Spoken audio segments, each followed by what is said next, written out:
And we're back now with Democratic Senator Mary Landrieu from Louisiana, Ohio Senator Sherrod Brown, and Republican Lamar Alexander from Tennessee. Well, you heard Senator Snowe. She was one of those, Senator Brown, who was very much almost really wanted to vote for something here, and in the end just couldn't bring herself to do it. You were one of those who very much wanted a lot more than what's in this bill, in the sense you wanted a public option.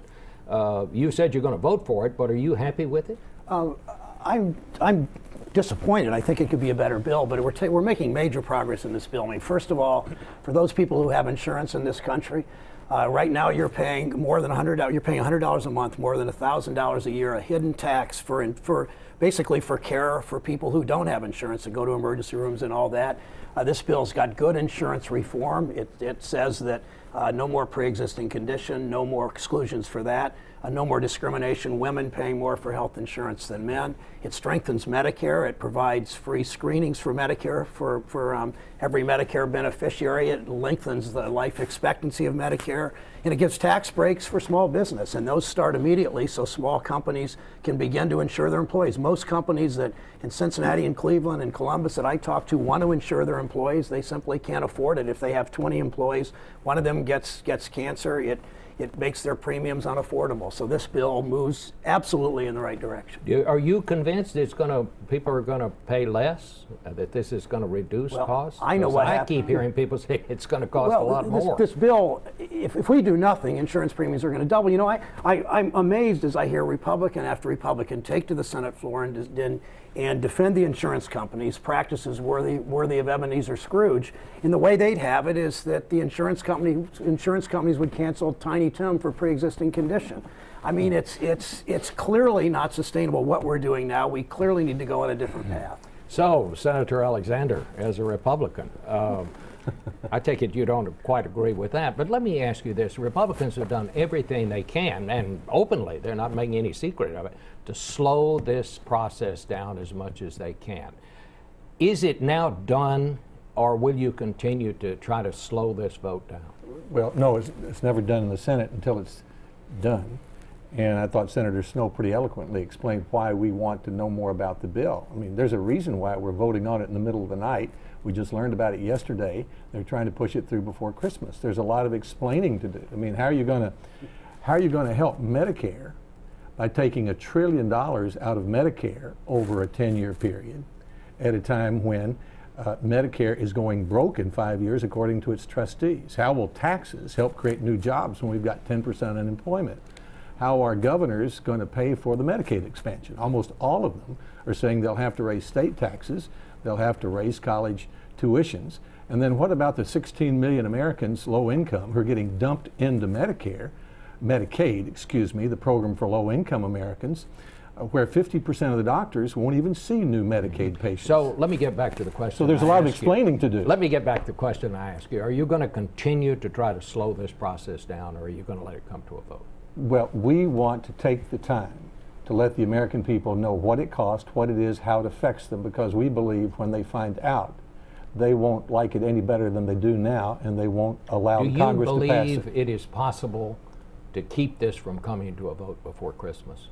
I'm not sure. We'll have to see. But it is outrageous in the middle of a snowstorm to give us a 2,700-page bill yesterday, start voting literally in the middle of the night, and say, let's pass it before we go home for Christmas. Senator Landrieu, you were one of those like Senator Snowe who was very much on the fence. But then somehow in what people are calling the Louisiana Purchase, $300 million in Medicaid help for your state came your way, and you suddenly were able to vote for this. Bob, let me be very clear. Nothing could make me vote for a bill if I didn't think it was the right thing to do for my state and for the nation. Nothing, no amount of money. That was one of about 12 things that I fought very hard for, and I'm pleased to say in the final bill, many of them have presented themselves. One, Sherrod mentioned tax credits for small businesses. I'm the chair of the Small Business Committee. I was not going to support a bill that didn't have robust help for small business. I was not going to support a bill that had a small business mandate. So there were a number of things. That was just one. And it was a very worthy request in the sense that after Katrina, our calculation for Medicaid put us in the same category as Connecticut. People know that Connecticut is a much richer state than Louisiana. But having said that, I'd like to answer the question you asked Lamar. There's only one reason we're going to be here till Christmas, and that's Senator Tom Colburn. We don't have to vote in the middle of the night, but he's the one making us do it, not Harry Reid, not the Democrats. It is a Republican obstructionists that are making us vote in the middle of the night. Number two, we've been discussing this issue for 40 years, not 4 months, not 4 weeks. 40 years we've debated this. And since last March, this discussion has been public. So this business about they don't know what's in the bill, it's been widely distributed. The language has been on the internet. We are going to get this done before Christmas, and it's extraordinary that Democrats, Sherrod, who started out for a robust public option, I was not necessarily for that much government involvement, have come together to write what we think is a great, very good, great bill for the American people. The Democrat leader, Alexander the assistant Democratic respond. leader, Dick Durbin, said on the floor last week he didn't know what was in the bill. We got a 400-page amendment yesterday. The reason they're rushing it is because they don't want people to know about the Medicare cuts, the tax increases, and That the is chief not true. actuary of government has said that rather than decreasing costs, it will raise costs over the next 20 years. That's the chief actuary of government in the Obama administration said that. Let me put a That is human not face true. on this. In Toledo and Dayton and Piqua, Ohio, 390 people every single day are losing their health insurance. 390 people a day. Across this country, 1,000 people a week die because they don't have health insurance. A woman with breast cancer is 40% more likely to die if she doesn't have insurance than if she does have insurance. 40% more likely. So this kind of obstruction, I mean, this gang of six started meeting formally in June, but much before that, as they started negotiating this bill. Everybody knows the great majority of what's in this. Everybody's debated it.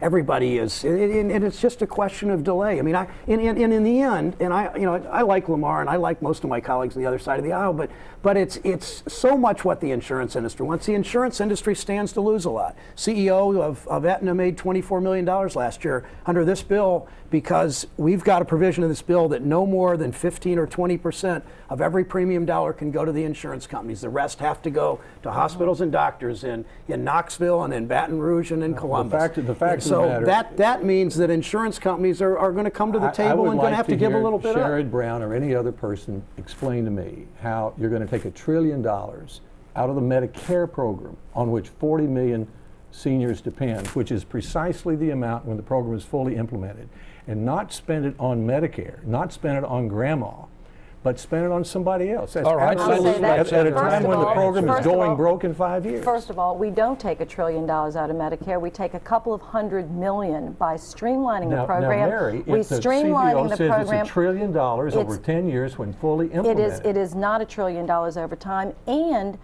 Republicans like John McCain and Lamar Alexander have supported many of those same ways to streamline Medicare in the past. John McCain actually ran on some of this. So to claim that we're doing something that Republicans and Democrats haven't tried to do for Medicare, we're strengthening Medicare. That's the bottom line. 7 years expanding that trust fund.